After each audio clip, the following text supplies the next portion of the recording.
Metrópole Entrevista. A gente conversa agora com a promotora de justiça do Ministério Público da Bahia, Mariana Castro. Olá, boa noite. Cadê o áudio? Falta só ligar o áudio, por favor.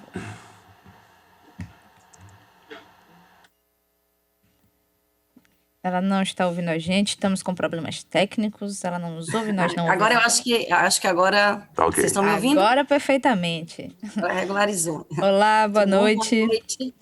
Tudo bem? Boa noite à Rádio Metrópole, ouvintes. Maravilha. Então, Mariana, o Ministério Público Estadual fez visitas, verificou alguns problemas de estrutura nas sedes dos Conselhos Tutelares de Salvador. Fala um pouquinho qual é o objetivo dessas visitas e quais as sedes com maiores problemas. Bom, na verdade, essas visitas, elas vêm sendo feitas, né? Vêm sendo feitas ao longo do tempo, já foram feitas em alguns anos, e por conta da pandemia, elas estavam suspensas, e a gente está retornando esse ano com essa visita, não só para poder verificar a estrutura dos conselhos, mas também para dar orientação para os conselheiros, visto que vários deles iniciaram o mandato em 2020, né? Logo depois do início da pandemia. Então, não chegaram a atender presencialmente. Tiveram aquele início já problemático, remoto, através de celular, de e-mail. Então, a gente achou que era um bom momento para a gente verificar a situação das sedes e também como estava o funcionamento da atividade do conselheiro como um todo. Né, a 7ª promotoria, que eu atuo, tem 4 promotores de justiça, que atuam na defesa dos direitos difusos e coletivos. E uma dessas atribuições é a fiscalização, né, das instituições de acolhimento e também dos conselhos tutelares. Então, a gente achou que nesse momento era um momento bom para iniciar as visitas, mas essa fiscalização, esse acompanhamento, ele é permanente, ele é contínuo, né, ele é feito sempre por nós do Ministério Público. Sim, hoje em dia, inclusive... Pode Sim, falar, respondendo a sua pergunta, né, que eu fiz esse iniciozinho, só para situar, nessas visitas a gente averigou que realmente, assim, nenhum órgão público, né, quase nenhum órgão público, ele tem uma estrutura perfeita, né, que a gente gostaria. Alguns conselhos, né, eles têm deficiências estruturais, outros melhores, tem uma heterogeneidade entre eles, né, tem uns melhores, com estrutura melhor, outros uma estrutura um pouco mais deficiente, mas assim, na grande maioria dos conselhos a gente observou condições para o trabalho dos conselheiros, né, com alguns ajustes. Então a gente vem também dialogando, não só com os conselheiros, né, com os conselhos tutelares, mas também com a prefeitura, a SPMJ, no sentido de garantir a eles a estrutura adequada, a estrutura necessária para a atividade, para o trabalho deles. Sim. Os conselhos que estão hoje com a maior dificuldade, né, como você perguntou, são aqueles conselhos que estão sem sede, infelizmente, né? É o Conselho das Ilhas, Paripe, Conselho Barra e Roma.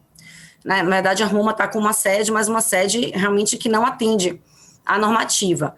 E a gente já iniciou, né, diversos diálogos com a SPMJ, com a secretária Fernanda, e ela demonstrou muita preocupação também com os conselhos sem sede. Alguns deles estão atendendo em conselhos tutelares, né, próximos, não tão próximos assim, porque Salvador é muito grande, então os bairros são muito distantes, às vezes não fica realmente próximo para a comunidade, essa é a preocupação. Mas assim, nesses bairros, o que ela tem me passado é que está ocorrendo uma dificuldade muito grande com a documentação dos imóveis.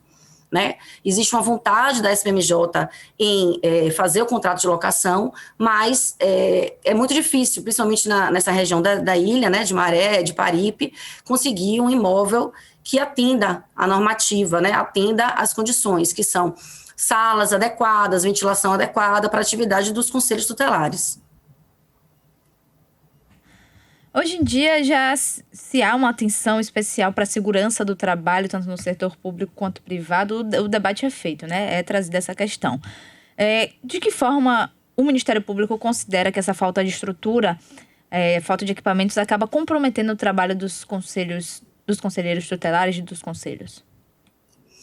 É isso, na verdade, é uma luta do Ministério Público antiga, essa luta dos conselhos tutelares, né? Não sei se vocês acompanharam. Os conselhos tutelares foram previstos em 1989 pelo Estatuto da Criança e do Adolescente. Ele não tinha previsão normativa anterior. Então, houve todo um objetivo do Ministério Público no sentido de implementar, né, esses conselhos tutelares pelos municípios, pelas prefeituras. E a gente atingiu a meta. de alcançar que todos os municípios, por exemplo, da Bahia, hoje eles têm conselhos tutelares.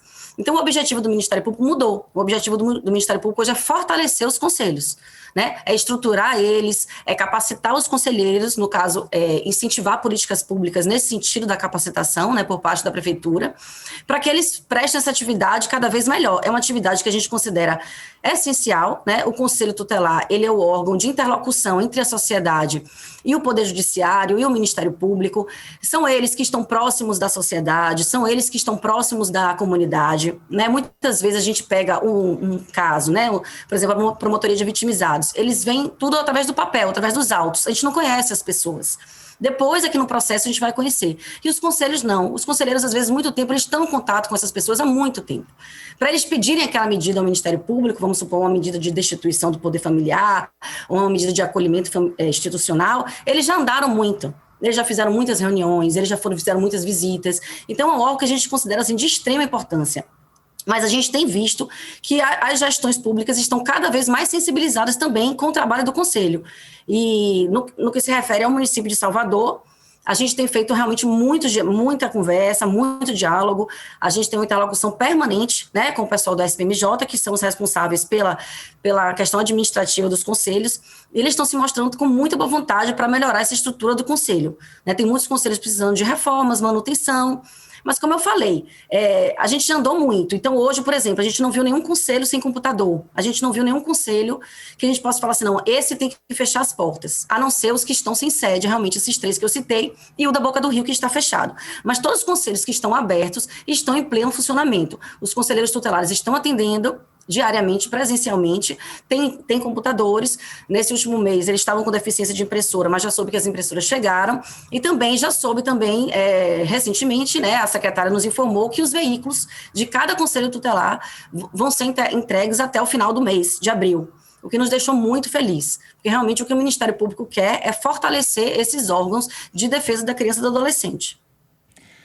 Tivemos alguns índices de denúncias que aumentaram durante a pandemia, como, por exemplo, os índices de denúncia de violência doméstica, que não se sabe se de fato houve um aumento dos acontecimentos ou das denúncias por causa da viabilidade, né, de comunicação que a gente tem atualmente.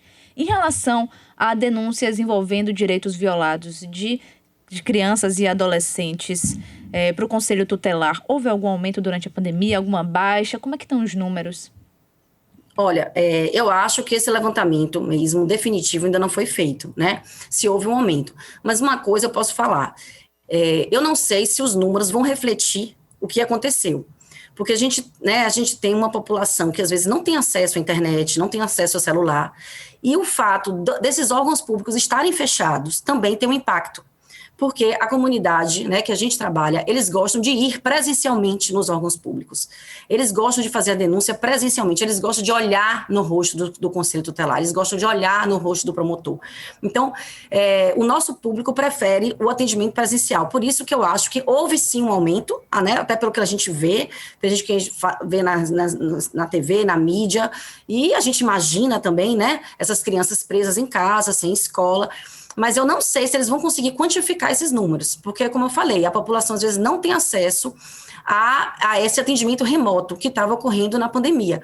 Eu acho que agora que vai ser um momento que a gente vai ter a dimensão de todo o prejuízo que a pandemia trouxe para as crianças e adolescentes. Né? Agora que a gente vai ver essas violações de direito todas que aconteceram durante esses 2 anos, né? Principalmente o fato deles ficarem fora da escola, o fato deles ficarem, né, em lugares fechados por muito tempo, sem convivência, sem lazer. Então, assim, por isso que a gente está prezando muito pelo atendimento público de qualidade agora, né, no Conselho Tutelar, em todos os órgãos de defesa da criança e adolescente, porque a gente sabe que o desafio vai ser muito grande daqui para frente. Voltando a falar sobre as questões estruturais, caso não se adequem, você falou que apenas tem uma unidade que está fechada, mas que as outras continuam funcionando. É uma fechada e 3 sem sedes próprias. Sem sedes próprias. Caso não haja uma adequação, Mariana, o Ministério Público pode solicitar o fechamento de alguma unidade? Qual seria o impacto disso?